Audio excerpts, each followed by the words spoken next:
Welcome to another RSR. Tonight we are predicting the FIFA Intercontinental Cup 2025. Yes, they played the African Asian Pacific Cup playoff last weekend. Schedule wasn't really open for me to predict this whole tournament before then, but last year I predicted the tournament without doing the playoff because they just dropped it on me. So at least I covered the playoff this time. But it was Auckland City playing. They weren't going to win that. So I think Pyramids, that would have been an easy layup anyway. So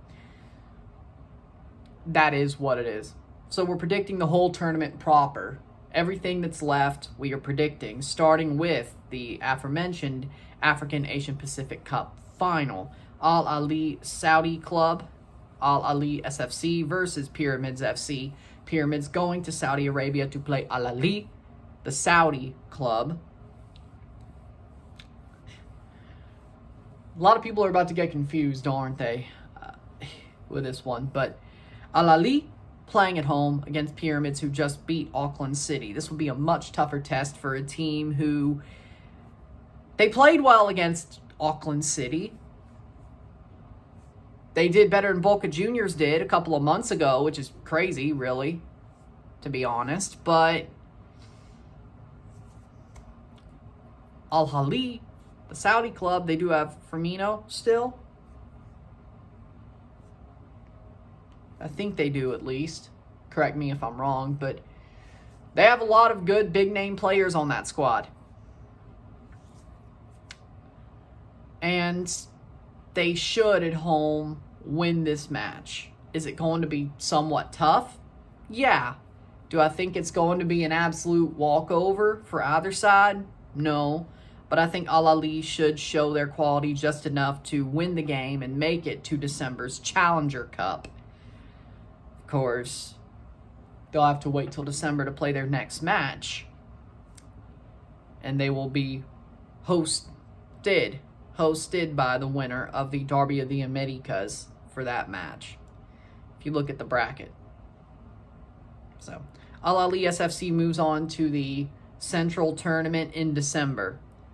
The Derby of the Americas. We have CF Cruz Azul versus the CONMEBOL Libertadores champion. In my opinion, that's either going to be, so there's also a little bit of a Libertadores prediction here, Palmeiras or Flamengo. It's going to be one of those two. And in my opinion, I really don't think it matters who plays Cruz Azul. I will say right now, Cruz Azul, ever since that absolute ass-kicking they took to Seattle, when it comes to league matches, they've been really good. They've been very good defensively. They've scored goals. They've won. They haven't lost since the Seattle ass-kicking. So that's good news. Can they keep that going for another 3 months? I think the big thing that helped Pachuca is they're known to do well in international competition, and they always want to. And all they had to play for by that point was the Derby of the Americas and the Intercontinental Cup as a whole, because they didn't make the playoffs. They were very much low on the Liga MX table. Cruz Azul's second place. They're going to have to play Mexican playoffs before they ever go to wherever this tournament's held, before the league decides, hey, depending on how much they're going to miss, how much they move to get the playoffs done. Liga done. So Cruz Azul might be spread a bit too thin. Also, I don't think the fixture congestion will affect Palmeiras or Flamengo as much as it did Botafogo last year. Botafogo, they were trying to make a point, I really believe. They wanted to win the league. They wanted to win Libertadores. Anything else was a plus. When it comes down to it,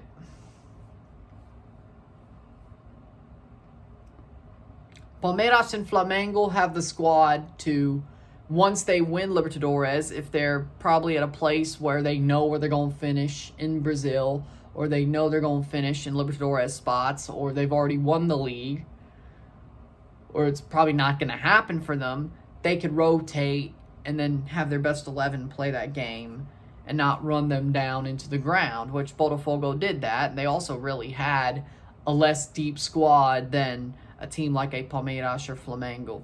So, in the end, I would like to see Cruz Azul win. I don't think they will.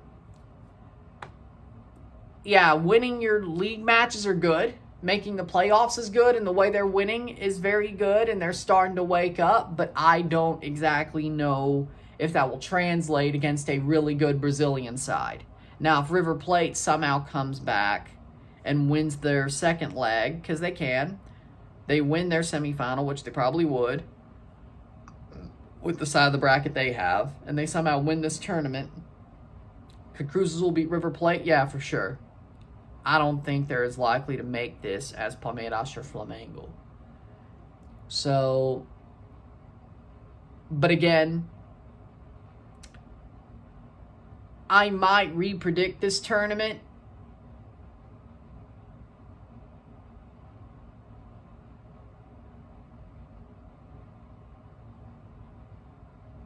I don't know.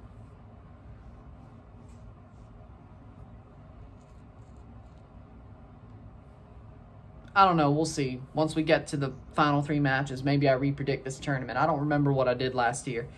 With that being said, I still think the CONMEBOL champion advances to the Challenger Cup. With that being said, the CONMEBOL champion versus Al-Ahli SFC, I think the CONMEBOL champion beats Al-Ahli. I really do. I think Brazilian clubs right now, the recent results they've had, have been better than Saudi clubs. And it's not like they're playing Al-Nassr or Al-Hilal. I believe that we'll have the CONMEBOL champion advance. And finally, the Intercontinental Cup final, Paris Saint-Germain versus the CONMEBOL champion. For me, it's PSG. It's PSG. I mean, what else? What else did you expect me to say?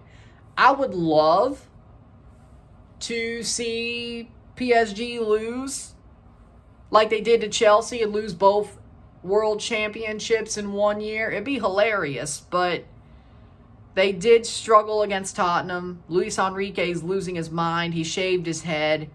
That Chelsea game's done a number on him. Maybe they do lose. Maybe he keeps losing his mind up till December and it ends up being a loss to a CONMEBOL team, which would be hilarious. But I think in the end, PSG should be good enough, and the squad that they have and the tactics they have are good enough to win a tournament that they should win, only playing 1 game. They're 90 minutes away from a trophy. They're waiting for all these teams to beat the shit out of each other and then play them. In the end, it should be PSG, right? PSG wins. They'll be the champions in 2025 of the Intercontinental Cup, which I guess is a somewhat of a, at least we won something after blowing the Club World Cup. But with that being said, if you like this video, like it, share, subscribe. You know what it is. Tell your friends. Hit that like button. Hit that subscribe button. Hit that bell notification once subscribed. Send some chats on the live streams. Comment on this video. Put this in playlists. Share with friends and family. All that great stuff. I will see you tomorrow for a live watch along and review of Columbus Crew versus Toronto FC. Yeah, Toronto's season is over, but I still got to do their matches. So, yay. That's going to be fun. I'll watch it so you don't have to. Sunday will be live for the Formula 1 Azerbaijan Grand Prix. And there will be a review for that early in the morning. So, basically 12 hours after I'm done with Toronto, you're going to see me for a Formula 1 Grand Prix. But that's sort of been Sundays with F1 Grand Prix recently. Except it's even earlier a little bit. Either way, I'll see you Saturday and Sunday. And then Tuesday, of course, we'll have an Intercontinental Cup match. And then 1 Caribbean Cup and 1 Central American Cup match. So we got a really busy Tuesday. But with that being said, I'll see you tomorrow. I'm Ryan and I'm out. Peace. See you.